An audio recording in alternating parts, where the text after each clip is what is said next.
me tell you a story about love.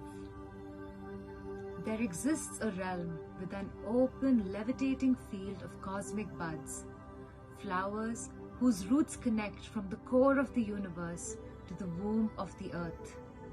They only bloom at night, swaying to the sound of light, breathing in the stars, influenced by the phases of the moon, and rest in the morning so Mother Earth can distribute their nectar with help from the bees.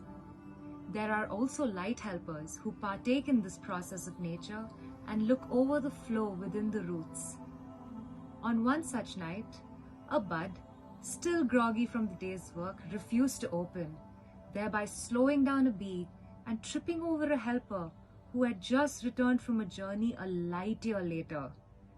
This one helper, for this story, let's call them Ego, suddenly dimmed, turned dark, and caused all the other flowers to retreat. The bees started flying haphazardly, and the other light helpers began to fluctuate. Chaos ensued.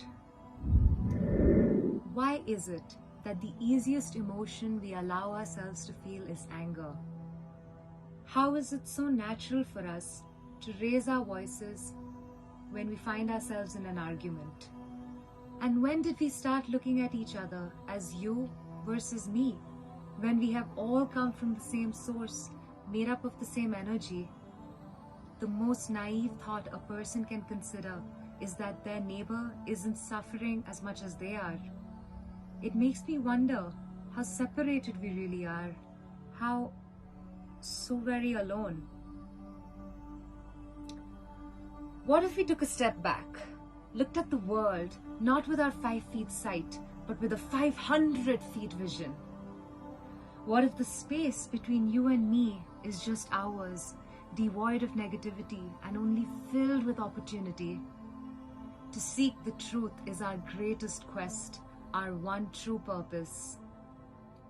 Aren't we all entertainers in the same circus, competing to be the ringmaster?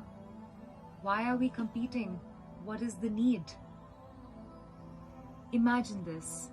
What if we just look at each other as equals, traveling on the same mother spaceship, visiting many galaxies, forming deep connections, and playing our individual parts together in this collective? Everyone will smile. Everyone will laugh. And everyone will find purpose. There won't be a single lonely soul, only light beings who are appreciated and cherished for who they are. The day each of us is born, we are given a name and henceforth an identity. We are also given a god or several or none, a belief system, a caste system, a family name, a family game, a societal rule, a gender range, a scenic city or a quaint little town, a progressive country or a disturbed crowd. Hold up. Let's backtrack there for a second. The day each of us is born, we are given a name and an identity. But we forget that even before that, in the higher realms of existence, from the same stars and planets that we are made of, we were given a soul that speaks only one truth and is meant to find its way back home. That is the only lesson we are here to experience, and that is how we landed here, as an innocent child, and if we are lucky, we will take off as one too. Some of us are so far away from our roots that we forget that our soul family is already here with us, with the same light flowing through their veins and the same source energy connecting us. The ones who are enlightened need to remind the others of this truth, of this love, by simply being it. Because when I look in the mirror, all I see is you. Because when I stand up for me, I'm also standing up for you. Like the Chinese protester nicknamed Tank Man, who obstructed the paths of military-grade tanks to temporarily slow them down, and the flower girl who placed carnations into the barrels of M14 rifles held by soldiers during the anti-Vietnam War protest. To live and let live is the need of the hour, and one voice can empower the strong to be even stronger and protect the ones that aren't ready to stand up yet. Our silence is the real violence, and we must use our voice to address, not oppress. It takes one light to shine amidst the darkness, and that light could be you. Ego was so worked up by now that his core began to change. The buds around him looked pale. The other light helpers, disturbed by the events, tried connecting to the mother root to gain some balance. Nobody was willing to confront ego, and the ones who did were contaminated by the anger and turned dark too. Then suddenly, a helper, a friend, let's call them love, floated right up to ego. Ego was shaking with dark rage by this point.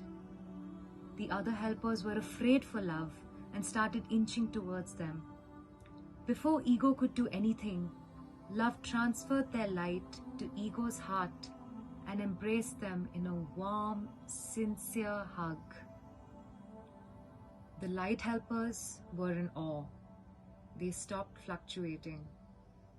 The bees gathered there, stopped buzzing violently, and began to hum. And ego? Silent. Just like that. Ego's dim light came back and slowly kept increasing in brightness, as did the other helpers around.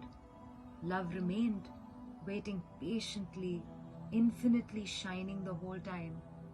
The darkness faded from ego's core, and with one final spark, they transmuted into love. Like an alchemist, love turned dark into light. There was a certain awakening in the atmosphere.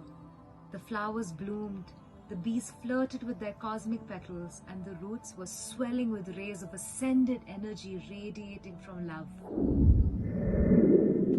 This utopia already exists, my friends.